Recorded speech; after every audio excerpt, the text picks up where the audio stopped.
ഭാര്യയും മക്കളും ഹറാമ് ചെയ്യാതെ ജീവിക്കാൻ ഒരു ഭർത്താവ് ശ്രദ്ധിക്കണമെങ്കിൽ അയാൾക്കുള്ള തലവേദന വേറെ ലോകത്താർക്കും ഉണ്ടാവില്ല. അത്രയും വലിയ ഉത്തരവാദിത്തം. നല്ല വിദ്യാഭ്യാസം കൊടുക്കണം, നല്ല വസ്ത്രം കൊടുക്കണം, നല്ല സംരക്ഷണം കൊടുക്കണം, അവർ പോകുന്ന ഏത് വഴിക്ക് ശ്രദ്ധിക്കണം, അവരുടെ വീട്ടിൽ ആരും വന്ന് അപമര്യാദയായി ഇടപെടാതിരിക്കാൻ നോക്കണം. അങ്ങനെ വലിയൊരു ഉത്തരവാദിത്തമാണ്. നീ നിന്റെ ഭാര്യ മക്കളെ നരകത്തിൽ നിന്ന് കാത്തുകൊള്ളണം എന്ന് പറഞ്ഞാൽ അത് വലിയ ഉത്തരവാദിത്തമാണ്.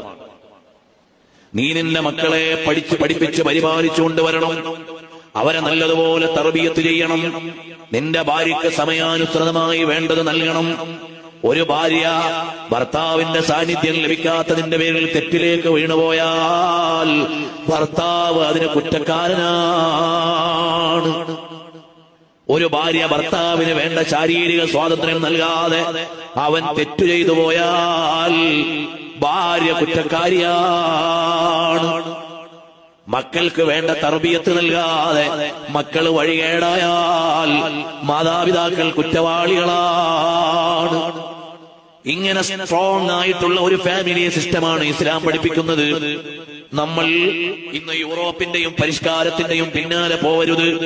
സോഷ്യൽ മീഡിയയിൽ കാണുന്നതാണ് മതമെന്ന് വിചാരിക്കരുത്.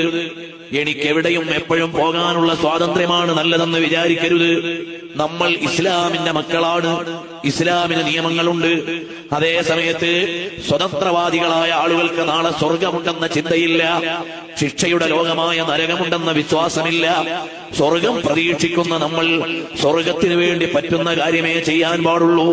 നരകമുണ്ടെന്ന് വിശ്വസിക്കുന്ന നമ്മൾ നരകത്തിൽ പോകുന്ന കാര്യം ചെയ്യാൻ പാടില്ല.